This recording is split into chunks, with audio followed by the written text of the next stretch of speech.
and this is going to be for law students and also for non-law students. So essays, we heard the word essay writing. This is a lot different.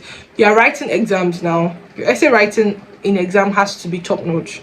And there's something I always say is try as much as possible to be extra during exam. Yeah, try and be extra, because everybody will do exactly what they said. Try and be extra. Try and let them know that you did your extra research. You did not just use your notes. You had PDFs, you had cut outlines, you had textbooks, you had other materials, so they should see it.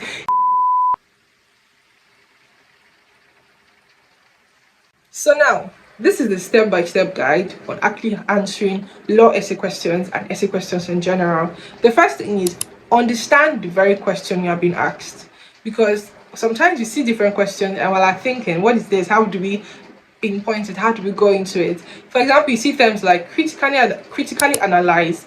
This is telling you not just to answer what exactly is the problem by analyzing it. They want you to think of the strengths and weaknesses in that very question you're being asked, or they tell you to discuss in detail. They didn't just say discuss, they said discuss in detail. So you go into every key concept you can remember in that very question. You discuss like every single thing you can remember, just bring it out and start discussing it in very long details, in paragraphs and paragraphs and paragraphs. Or they tell you list and explain, and this is what I was always having issues with in my year one. They'll tell us to list and explain, and some of my friends will just have to, they say for example, list and explain the causes of brain damage. This is the weirdest topic to talk about because I'm not even science students, but anyways, so they said list and explain the causes of brain damage, and you said writing number one is sleeping under not sleeping early. So you're not writing not sleeping early, you're not giving the points, because you're not, like they said list and explain, you just went straight into explaining the number one. List all the things you can remember, like what I think I'll have to still show my notes.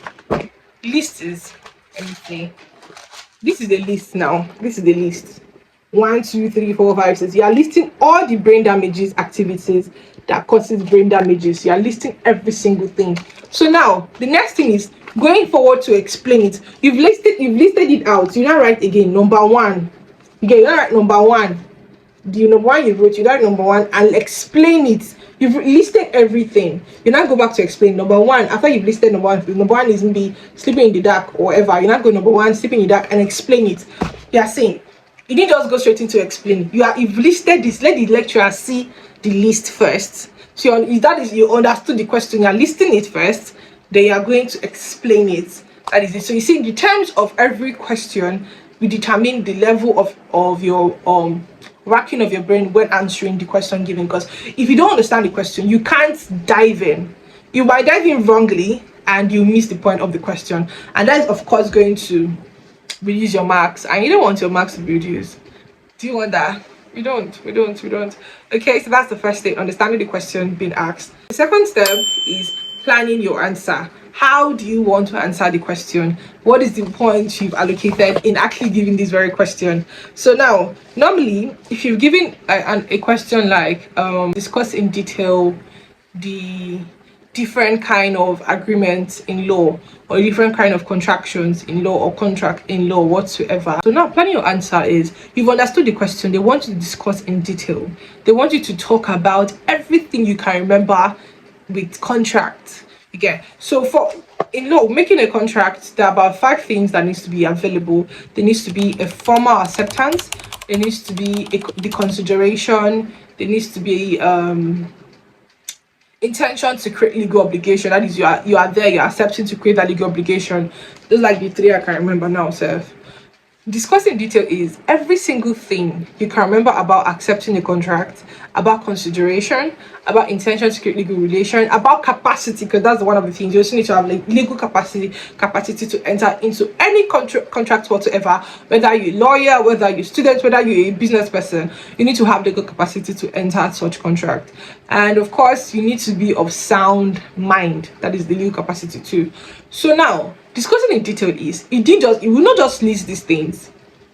You have to go in depth, which is for every point you know that are the things that needs to be available for a contract to be valid. You pick them and discuss them. You pick them and discuss them. You pick them and discuss them in detail. So now I'll pick, first is of course my formal acceptance, you get.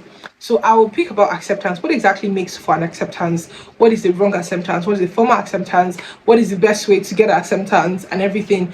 The laws that provide for a valid acceptance, you have to find it. The cases that provide for a valid acceptance, you have to find it. You have to write on it. Secondly, consideration. You pick them. I always, like I said in the first part of this video, which is how to answer a law problem question, I told you that you should please try giving headings. You rule your headings, your issue, you rule it, your rule, you rule it, your application, you rule it, your conclusion. So the lecturer is going to see every single thing, like he's able to see it and know where the issue are, where the rule is, where the conclusion is, where the application is. Same thing for your discussing the details or listening and explaining. Try to rule your work. Try to make it look beautiful. The way we take our time to be doing blue highlighter, red highlighter, really here, blah, blah, blah. Do the same thing for your working exam. Let it be a different kind of design. You're designing how you write your question, how you think. Let it be like that for how the lecturer decides to mark you. There should be an extra effort. There should be an exceptional view of your work. Do you get? So now, like I said, please try to make sure you put in the very desire in answering those questions. The acceptance, you go in detail. The consideration remark, you go in detail. The legal capacity, you go in detail. You listening, you're explaining it. You are going everything that needed to, that will be found. You think of it and you answer it. That is planning your answer. The outline, the main body. What is not supposed to be there, what is supposed to be there. That is just it. So that thing is writing your introduction. Your introduction is going to make or mar your work from being viewed as beautiful. So this is how it's going to be. Like, your introduction has to be the best you can think of. You take your time. Like, you have to take your time. View your introduction during exams as like your essay, your statement of purpose, your statement of whatever for any big Ivy League school you want to work in or get an admission to. View it as like that kind of essay. It makes you extra. So in as much as you just want to answer the question and get in the flow, your introduction has to be very, very beautiful, has to be very beautiful.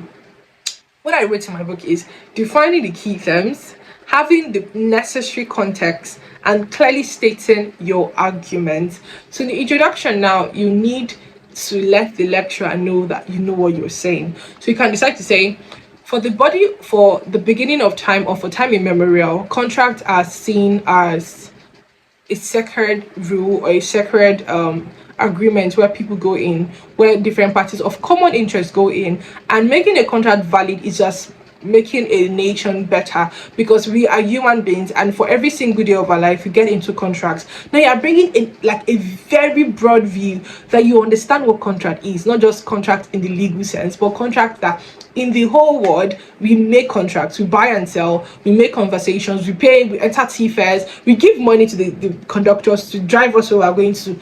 We are having contract every single day. Having that holistic approach in your work, you've made your argument, you've made your intro very welcoming, very enticing. Then while you're doing that, you then go forward to explaining what you understand by contract. You'd be like, here, in the case of Okonkwo and Madukwafo in 1989, the Supreme Court defined contract as a blah blah blah blah blah blah blah blah blah. Or you come out and say, in the book of Clinton 9th edition 2003, he defined contract in his book as blah blah blah blah blah blah. Contract is, you get, don't just define one contract. I always say don't give one definition of anything, give 3 or 4, like extra, like I said, extra. So don't just give one definition, you give different definition. This person define contract as going into something with someone, having an agreement whereby there's formal acceptance, there's consideration, and their intention to create legal obligations. You define the contract in different ways as possible, letting the person know that you understand what you're saying, like you have an idea of what this is about. You're giving the lecturer the belief that in Igbo, in my hine, which is, you know what you are doing, okay? That is the third step or the fourth step in delivering your essays to be very beautiful. Then the last step is writing your main body. This is where your work is going to be as bulky as possible. Don't be too concise, except you know the lecturer, because then in school is, I'll tell you, ask the lecturer questions. I am a left-handed person and I get to sweat a lot during exams. So I had to ask my lecturers, like I always ask them, please, do you allow red pen in exam? If the lecturer, the said lecturer asks don't like red pen, I'm not going to use red pen in exam. Like this is my final year and I'm offering company law, law of taxation, international law, and jurisprudence. So I know for these 4 courses, I'm not going to use red pen in company law. Why? One of the lecturers already mandated no red pen during his exams, and even if we have like more than 3 lecturers marking that script, I don't want to risk it. So I'm not going to use red pen in that very exam. I'm going to use my time to bolding my blue pen.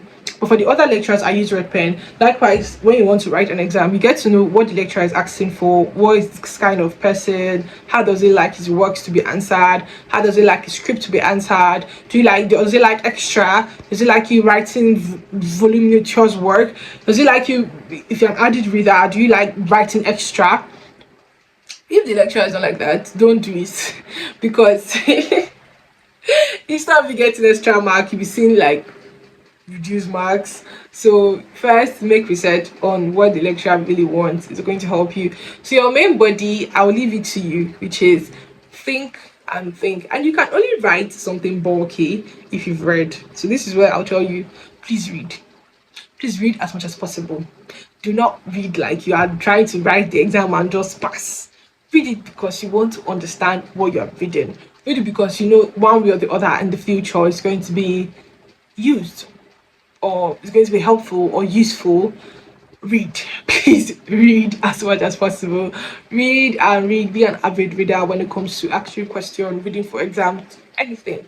Be an avid reader. Read so much. Be a voracious reader. Dive in topics you don't really like it better.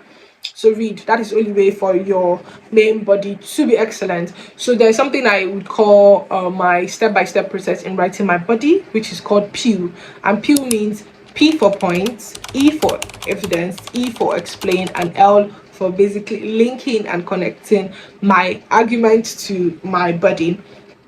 The first one is P, which is pointing out what your structure is. What is the main point of your argument? What is the main point of your structure? Sometimes when we see essay questions, we see, for we law students, sometimes we languorously answer the question thinking it's not as hard as problem question, but that's not true.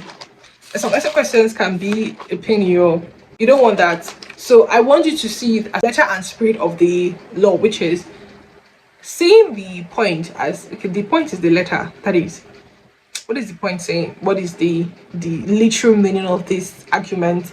Then your spirit of the law is the content, the intent. What is the intention of that law? Which is, what is your own intention to answer the question? The literal meaning of what you want to support and what exactly is your intention. It needs to be seen in your points, which is you're stating the main point of your argument in the paragraph section, because it's not like a listing, it's like paragraph in here. Then you bring out E, which is for evidence. Evidence basically means supporting your work with specific rules, specific laws, specific anything, something you can remember. So for example, now you're given a science work on maybe the brain and neurology of science, whatever. So you brought out the argument that the point is the science of the brain supports the fictions that are necessary to accommodate this, and by stating this, I believe that for every brain neurons there should needs to be hormones that support it. Then now the evidence is as stated in the science research conducted in this and this university, this and this were said. Likewise for a law student, as said in the case of this and this were implemented. That is your evidence. Now you have to explain that thing. It's looking like problem question, right? It's looking like the essay, the issue, the rule, the conclusion, whatever, but it's a lot different because this is not you arguing in court. This is not you trying to prove your point in court. This is just you making sense of what did not really make sense before to whoever is going to mark your script or to whoever is going to read your script. So you need to now explain the points you've stated with the evidence together. Go in detail. Analyze how this evidence you have made supports your argument. Then of course the last one is linking it. Like in law, they tell you link the story and link the case together. You cannot fight a case in court if you don't understand where the story is coming from. What is the plight of the client? Because you're speaking for the client, remember, not for yourself. So there has to be a connection. So that likewise for essay, there has to be a connection with whatever you are doing, whatever you are supporting or arguing for or against. together. There has to be a linking. You need to link it to the above point down to the last part. That is all I know for writing essays. Like I said, try to be spacing your work, like space your work. It doesn't mean there's a lot of spaces. You kind of collect extra sheets. Don't feel bad that they're looking at you collecting extra sheets. What if you don't pass? Forget about that one first. First, collect extra sheets so your work will be clean, work will be clear. Then, secondly, give headings. Like, give headings as much as possible. Please give headings. It's going to be very helpful in the long run for you. Give headings because you need your work to be easily seen, easily legible to read. If it's not, the lecturer will get tired, and the vibe to want to continue marking your script will not be there, and you don't want that. Trust me, you do not want that. Okay, so that's that for answering law essay questions. And the first video, the first part of the video is answering law problem question. And thank you to the person that asked to make this very video, and thank you so much for watching. And don't forget to subscribe if you're new. Please subscribe, please share, please like and comment below. And if you also want to ask new questions, you can decide to ask. I would really appreciate that, and I'll take my time to make the video for you. Or thank you so much.